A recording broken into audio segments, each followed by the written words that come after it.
Great job. Friends, I'm a fan from France. Oh, thanks. Good job, guys.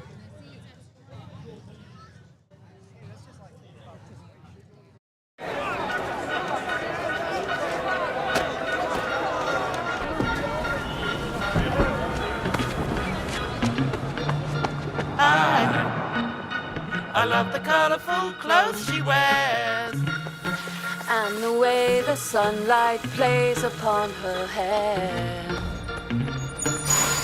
I hear the sound of gentle. She's picking up good vibrations. It's giving her excitations. She's picking up good vibrations. It's giving her excitations. Good vibrations. Excitations.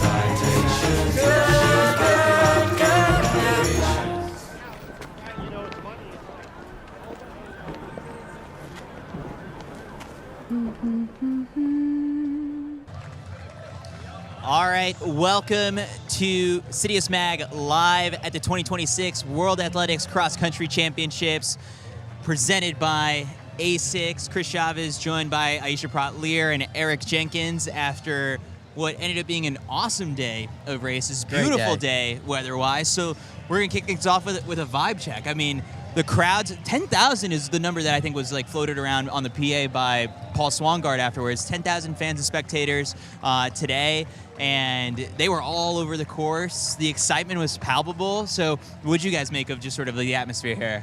It's electric. I feel like I'm at the Masters, but a lot more athletic. It's very fun. Amazing day. Sebco yesterday said Tallahassee could be the cross-country capital of the world, and he honestly might be right. It's a great day out here, super fun event, tons of people, so much fun. He also said this is bigger than the Super Bowl. Yeah, he said a lot of stuff. Yeah. But honestly, like, it was such a fun event. Yeah. All right, so all in all, quick recap and overview of what went down. We saw a lot of the heavy favorites take the individual wins, with Agnes and Gedich taking the win on the women's side, absolutely dominating that race. It was Jacob Kiplimo on the men's side, just in that final lap, absolutely throwing down the hammer and completing the three-peat. On the team side of things, Ethiopia won on the women's side, and on the men's side, I think it was also, double check, yep, Ethiopia again. So Ethiopia takes two Great day for Ethiopia. Great team day gold for medals. Ethiopia. They had the victory in the women's U20 race. In the U20 race, the Americans walk away with a bronze medal. So all in all, just fantastic display of distance running. And when people have talked about just sort of like the lull of World Cross, like if you were here today, you wouldn't feel that. Like you can probably pick up and hear some of the crowds because we're like feet away from the medal ceremony right now. This was great. I was at first like doubtful seeing the AI renderings, and then I was like, who's going to show up for this thing? But yeah, all of that doubt cast aside here today. Oh, absolutely. And it's not just local Floridians. People flew in from all over the country, all over the world to be here.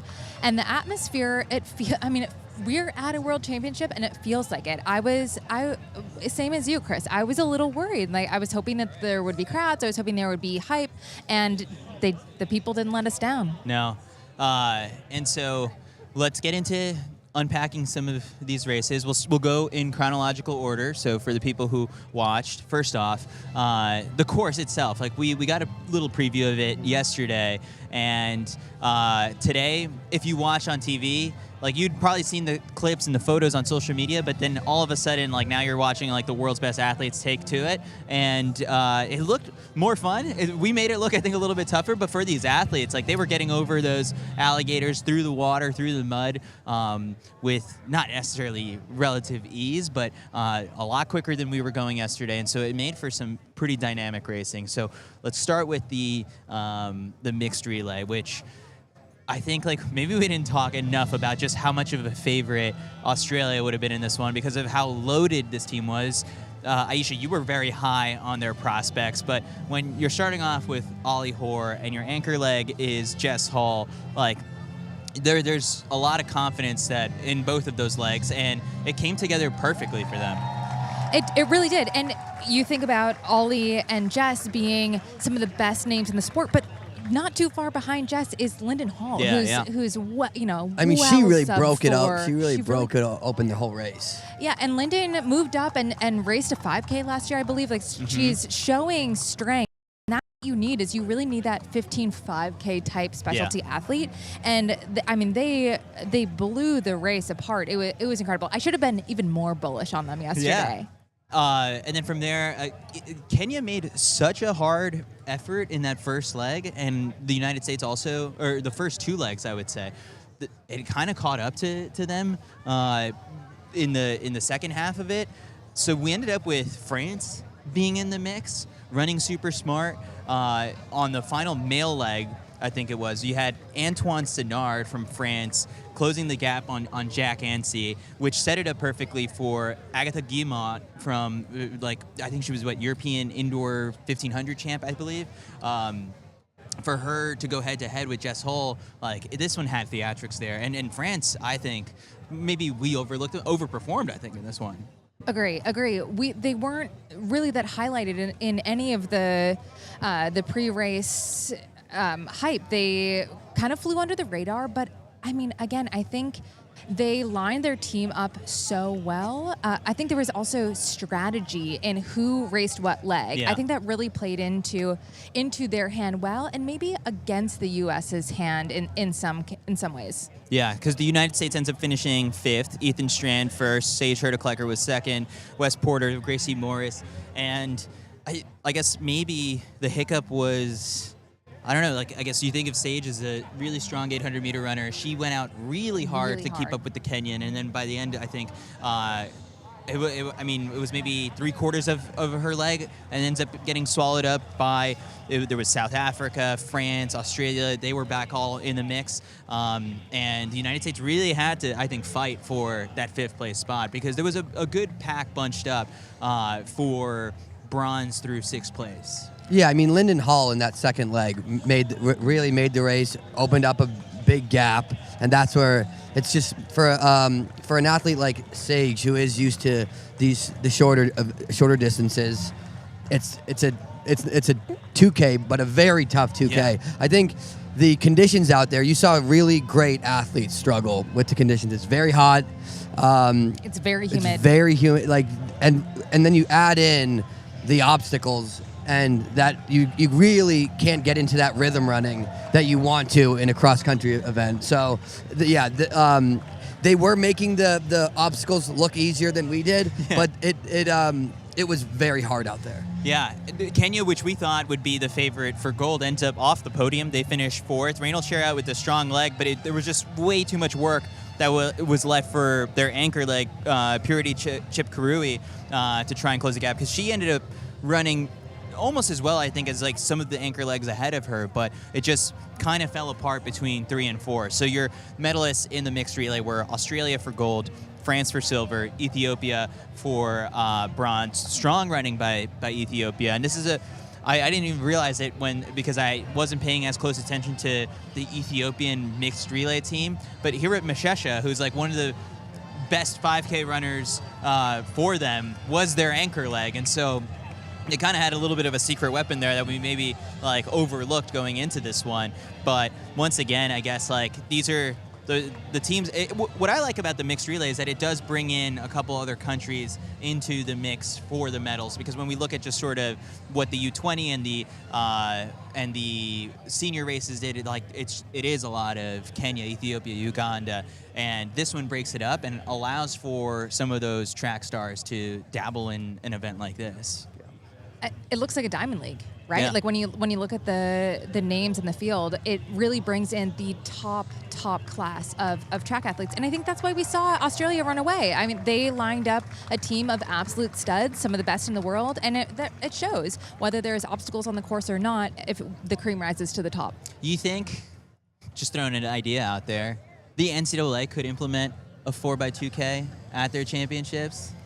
sounds fun. It does sound fun. Yeah, I think they absolutely could, right? It's whether, I mean, and it, you don't take away for anything from the regular yeah, top of course races. you're just adding on to it. These teams are deep enough. And you would be bringing in more athletes that skip cross, just stick to the track, you would be bringing them in for that type of race, and it is so much fun to watch. Some 800-meter runners are doing cross-country training. They just aren't racing, so this will allow them to travel with the team. They're like half-assing it, right? Yeah. They're like doing it, but they're like, I'm not really like gonna get invested in cross. Yeah. But this is like the happy medium, and it is a very, very cool event. Yeah. We're continuing to hear the applauses from the crowd as they award the medals for the U20 women. But let's move on over to the women's senior race and unpack this one, where we had, I guess, the storyline coming in, of course, was Beatrice Chebet is out. So will Agnes Engedic, just as the natural number 2 on paper based off of PBs, end up just running away with this thing and winning gold? And sure enough, that was the case. And she didn't wait all that long to do it. I mean, it was an unbelievably dominant performance. Gapped the field basically right away. Never looked back. There was nobody that went with her. Nobody. It was a fantastic performance, and I mean, she proved how talented she really is. Her winning time was 31:28. The gap to second place is 32:10. I think what I saw online was that is the largest gap between first and second at a World Cross Country Championship. So I mean, she had the most dominant performance in World Cross history. Yeah. I have to say, I'm surprised. I didn't see her taking it from basically the first lap. Yeah, it was like, let me see what the course is all about and then go. No reservations, just an absolute dominance from Agnes, and it really great to see. I mean, we watched her race, and we've been cheering for her all year. We watched her through her entire track season, not win a lot. Not win a lot, and to show up here with so much confidence and go out and race to your strengths. We've seen her not necessarily fare so well in those tactical races, so kudos to her. She really took it. Yeah, and you'll have to wonder, I guess, like now for her going from this event, where do her priorities lie? Like, I guess we really haven't seen. Oh, well, actually, I was gonna say we haven't seen her go all out in a 5K, but that's not true. At pre-classic, she ran that 14:03, so she's the 3rd fastest ever in history. You take out Beatrice Chebet, Faith Kipyegon, if she attempts the double at the World Ultimate Championships. If not, then Agnes Engedic once again has a chance to be the top woman, at least like potentially in the 5K as well. So this could be the beginning of a really good year for Engedic. And as we've seen with Beatrice in the past, is that she uses that as a springboard to further track success. It's sort of, you make your name here and then you back it up on the track. So huge showing for Agnes Engedic. And right behind her, second place was Joy Cheptoyek from Uganda. She's the low stick that ends up getting them onto the podium. Uganda finishes in 3rd with 37 points. Ethiopia takes the team title. Kenya 2nd. So then Uganda, and then the United States was 3rd. Ethiopia ends up going 3, 4, 5, 7, and then 12. That's wild. Yeah. With Senayet Getachew, who was the U20 champ in the past and has some really good cross-country chops. She ends up on the podium for bronze and ends up taking the gold medal. So Ethiopia, it was so fascinating to watch both of them in the senior women's race and the men's race. It was like if you saw one, there was always likely someone within arm's reach of the other. Yeah. They raced really smart here. Yeah. I think it's easy to play into someone else's race plan. If one of their top runners would have gone with Agnes, what we're seeing is these conditions are really challenging. It's warm. And if you get in above your head, you pay the price. Yeah. We saw that unfortunately with Winnie Kaladi. She really went hard in the beginning, and these obstacles, the weather, the conditions, they came to collect. So Ethiopia, running within themselves, sticking to their plan, made them victorious. They're so tough, and like for them, like you see them warming up, full sweatsuit layers like all the time. They're not phased at all by some of this weather, but it does get the best out of some of those other runners where, yeah, to your point, Wayne was sitting in top 10 position for. She went for it. Yeah. Yeah. Right? Like, that's Good, what- kudos to that. Absolutely. I mean, she went for it, got out very hard, was in that top 15, top 10-ish. The entire race. And then the last maybe 3K, it looked like, just started really fading. And it's like we said, it's very tough conditions out here today. And when you're dying, the last thing you want is to run through the Florida beaches Yeah. with The roller the coaster. sand, the mud pit, and then you got Alligator Alley, not helping when you need that finish line. And yeah, like she ended up about 40th today, which for an athlete of her caliber, right? She's going in there looking for her highest 10. position, top 10.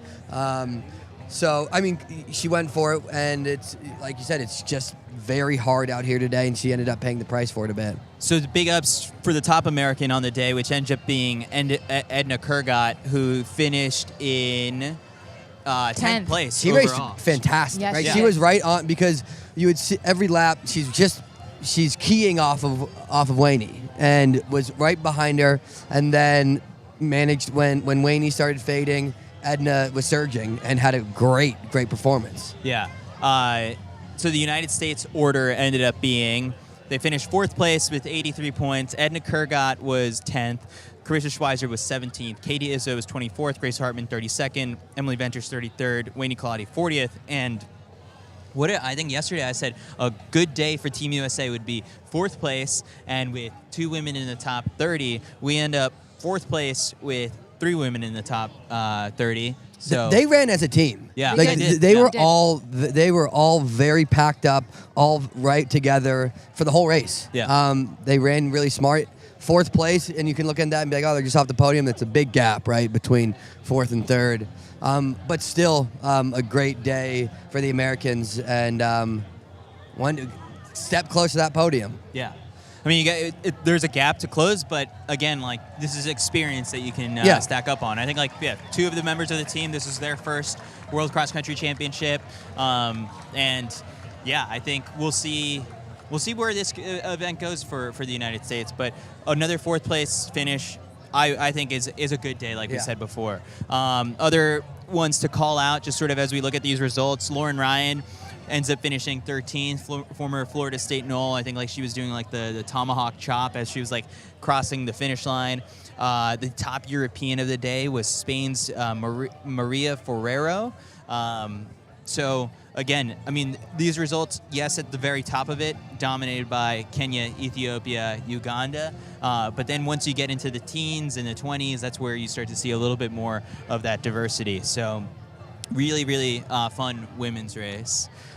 We shift over now to actually, before we get to the women's race, when we spoke about Beatrice Chibet, we had to talk. You saw her. Oh, yeah. Saw your girl. Yeah. Tell us how it went down. There's something there. Everyone knows it. Yeah, I don't know what to say, guys. I saw Beatrice. We had a really great Great interaction. great interaction. She obviously has a lot of feelings for me, as it's a mutual thing between us. But I'm not sure about the feelings, but she recognized you immediately. Mm-hmm. She was very happy to see you. You let her know, hey, I'm a fan, and her response was, I know. I know. Yeah, I'm like, oh, you're a fan of the pod?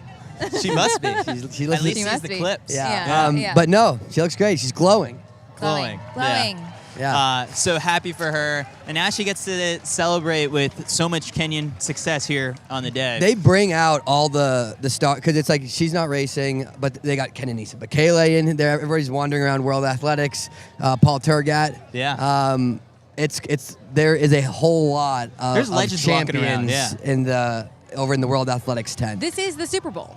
This is It bigger really than the is. Super Bowl. It really is. And I think a lot of athletes that are maybe sitting at home and decided against this year might be having a bit of FOMO, maybe some second thoughts. This is a major championship. It is a huge event. There's a lot of eyeballs here, and honestly, it's really fun. Yeah. We're still missing just sort of a couple more stars on the. I mean, we had a really good mixed 4x2 team. we're still missing the U.S. medal in that event. And I'm like, all right, when we're talking about FOMO, it's like I'm hoping that there's like a Nikki Hiltz, Sinclair Johnson who's out there being like, all right, you know what, next time around, like, I'm not going to skip this event. There just needs to be more of an incentive to run cross, because it's just that we're all in America. It's so track focused, right? The goal is outdoor track, and whatever it takes to reach those goals, you have to hit. And so people just look at cross as kind of the throwaway in between base building type of period of the year, but it would be great to have some sort of like you got a mandatory cross. Yeah, mandatory cross. When's the next one on the calendar? It's 2028, so it is going to overlap with the Olympic year. That's going to be tough. It's going to be tough, but there's always going to be a reason not to do it if we keep. It's like, and then the next time it's a world championship year, and so it's, sure. But as it becomes an Olympic sport, we have to change the culture. I'm looking out at hundreds of people cheering on the medalists. Yeah. Dare I say thousands? Dare I say? Yeah. Dare I say? It's time to rethink how we approach cross country. This is an opportunity. We have the talent. There's clearly the excitement. There's clearly the appetite for this event. So. I think with how hard they're making the 10K qualifying standard for the track, you incentivize at least like the people to come for the senior races, which I think they have in the past, where it was like top 5 or top 10 at World Cross, and you get you check the box for the standard for the 10K. So we got to figure out what it would be for the mixed relay to incentivize people to come. All right, so now let's shift on gears over to the men's senior race, where this one was as we were watching it unfold. First 2 laps, big pack up toward the front, lots of Ethiopia, couple Kenyans in there, Jacob Kiplimo biding his time, Jimmy Gressier hanging on in there as well. On the American front, actually even before that, there was the breakaway by Wesley Kiptoo, and kind of reminiscent of his NCAA days when he was running here. He was like, all right, I've done this before, but it's a little tougher against the world's best. But he stuck his nose in there. Parker Wolf, with a very measured, calculated run, ends up being top American and runs really well. But as the race was going on, the pack in the front starts to dwindle, and then when they hit the bell, it's Jacob Kiplimo, Daniel Ebenyo, and Barihu Aragawi, and you're like, all right, now this is going to feel like a track race. These are the 3 top guys for each of their country entered here. It's going to be pretty thrilling, and before we even blink, it's over. And Jacob Kiplimo turns on the jets. I mean, Kiplimo ran away from those guys. That's Aragawi that he's just absolutely leaving in the dust. 2-time world silver medalist, the Olympic silver medalist in the 10K. Like, he's got speed. He's got some serious wheels, and Kiplimo just left him behind. And really, I mean, he's a 3-time champ now. 3-time champ. So, I mean, 4th man in history to do that. So, I mean, you're putting your name up against some real legends of the sport, and just super impressive performance. It just goes to show, in this race, strength is king. Yeah.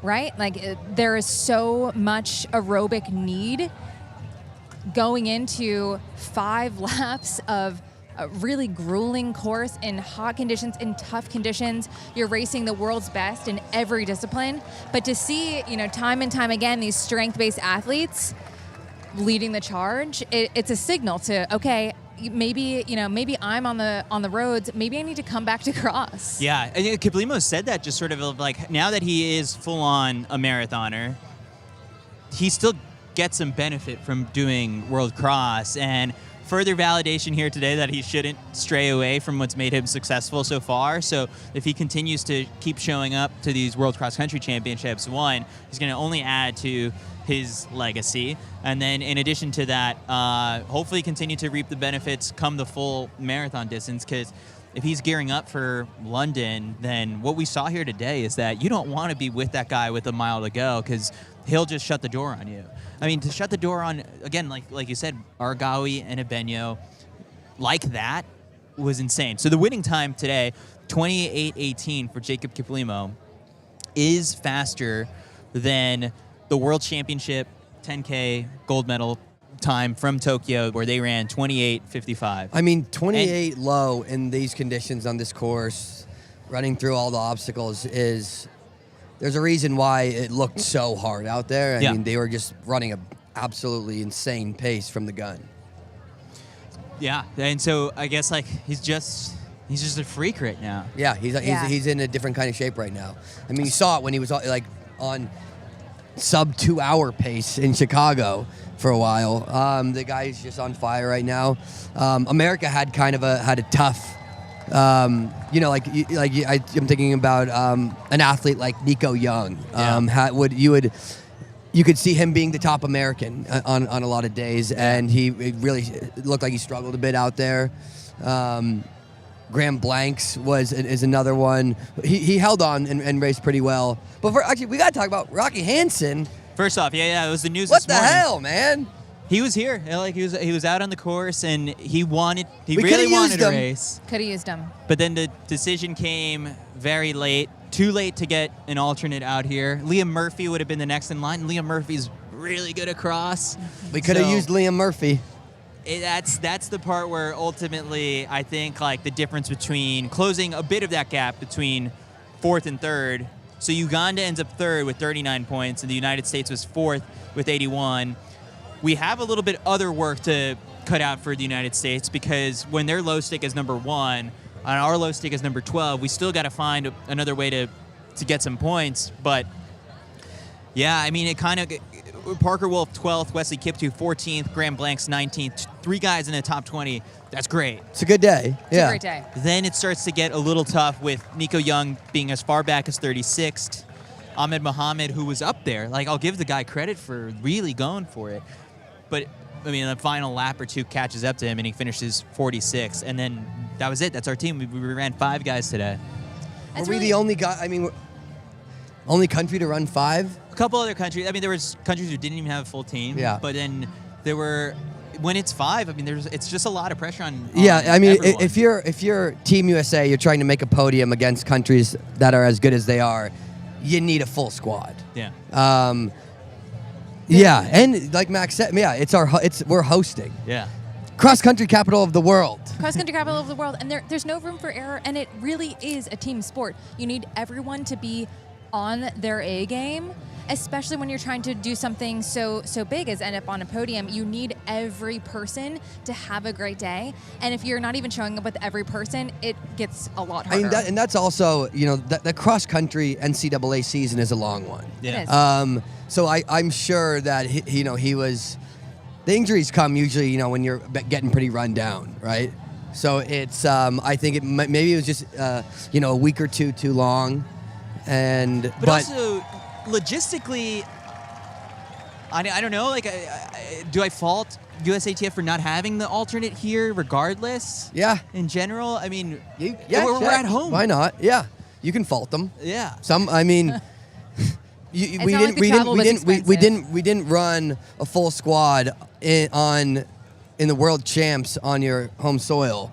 You got to have. I mean, someone's got to have a private jet that could have got someone from. A couple people are Flagstaff dropping over. some balls over here. Yeah, we need somebody with a PJ. But, I mean, a little bit the onus is on the athlete, but when you're trying to get on the line to race, you have to keep the delusion alive that you're going to be fine and you're going to be able to show up on the day.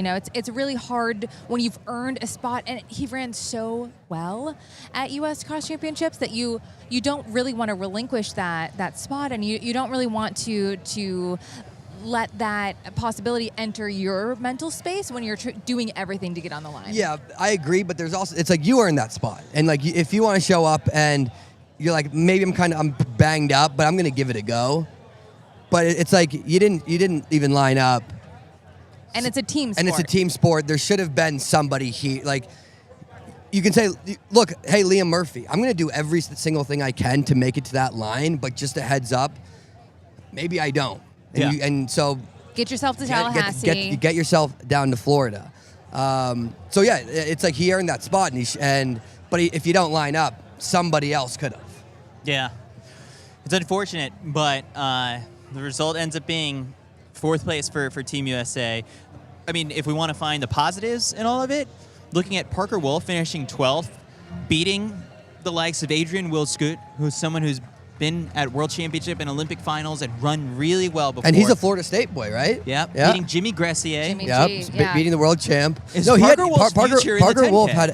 had a great day out there, Yeah. and you knew I really believed he would after his USA performance. Yeah. The U.S. is just getting better and better, and the gap is closing.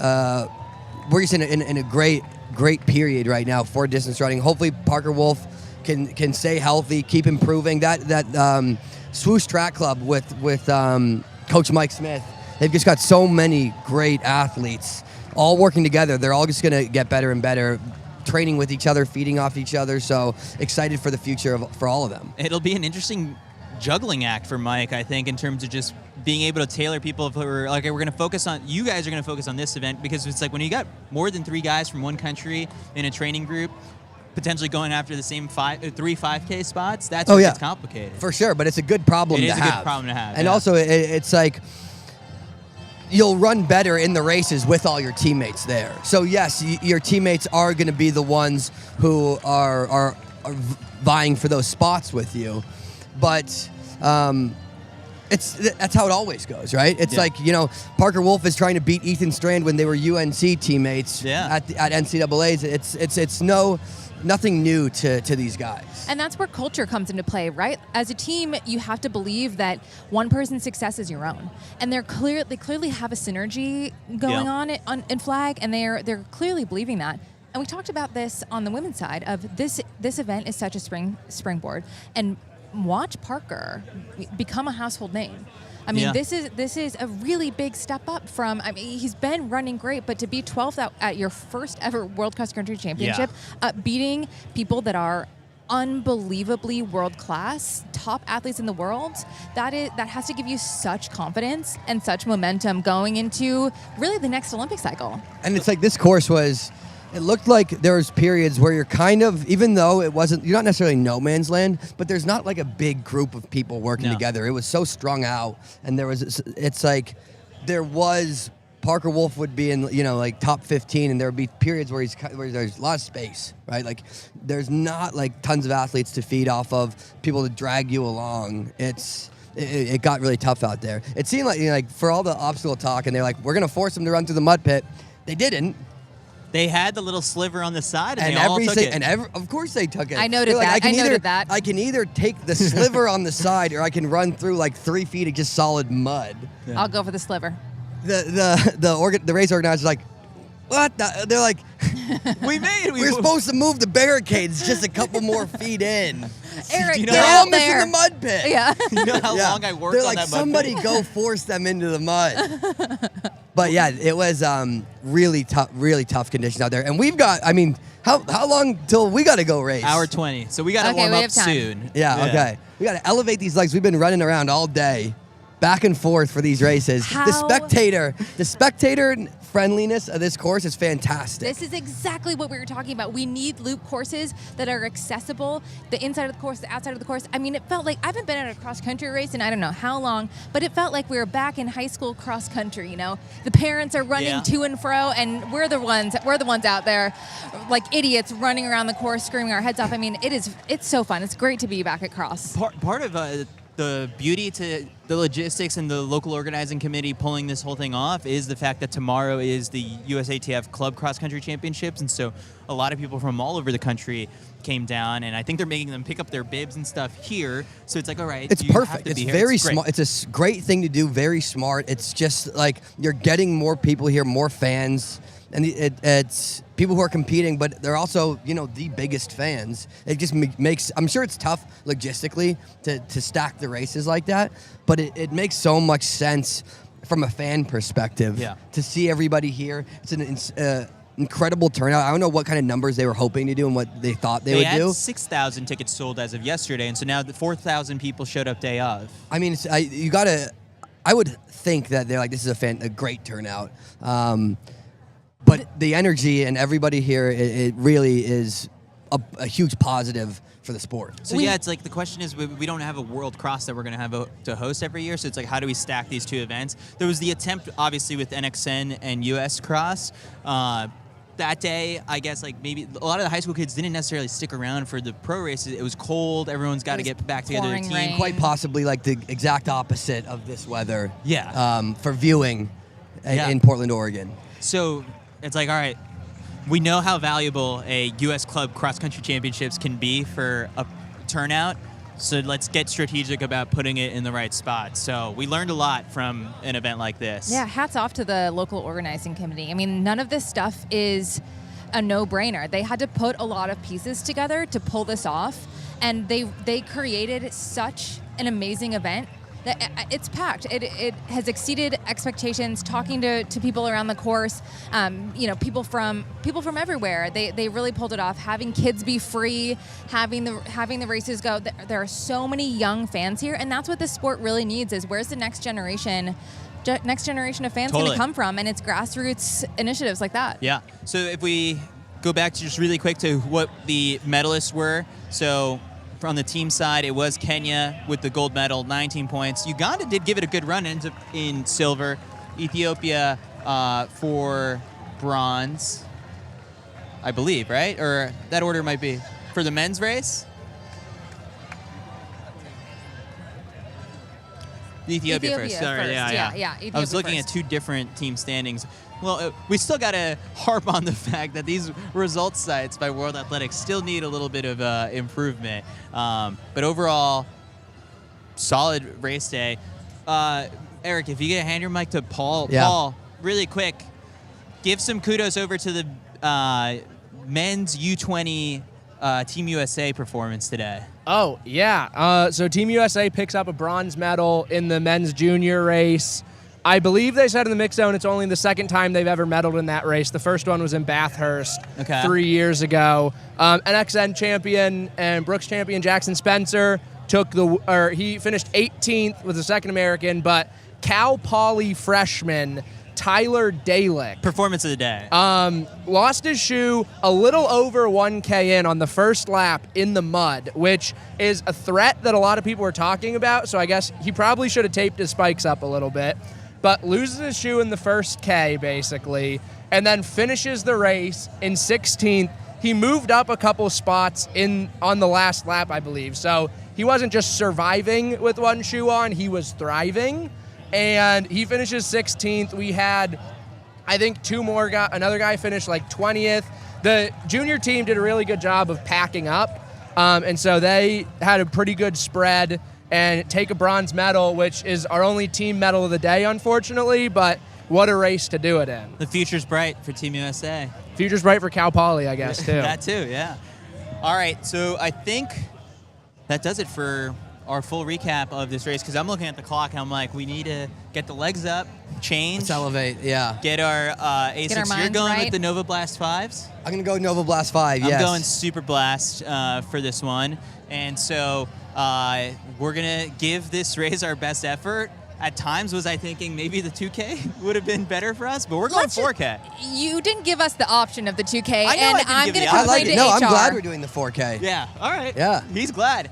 What's our strategy in this? We're getting out hard, and we're gonna ride it right through. I thought we learned that we shouldn't do that. I thought we should play it better. smart. I think it'd be better to get out really, really hard. All right, we'll see how it plays out for us. So thanks again, everyone, for tuning in and following along with our coverage of the 2026 World Cross Country Championships here in Tallahassee. Many thanks to ASICS, an official World Athletics partner and a partner of ours at the last 4 global championships. We've done World Championships on the track, the Olympics, and now here. So many thanks for ASICS for all their support in helping us with this beautiful set. If we could do something like this at more places, that'd be amazing. But yeah, we're excited to get on out there and give this course our best effort. Thanks again for watching, and follow along on Citius Mag's YouTube and social channels for more content from here in Tallahassee. We'll see you next time.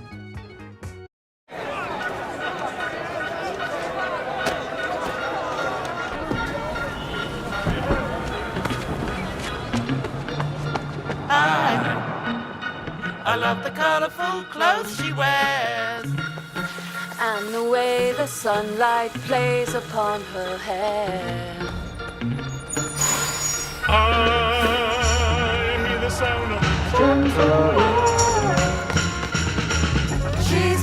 up good vibrations. It's giving her excitations. She's picking up good vibrations. It's giving her excitations. Good vibrations.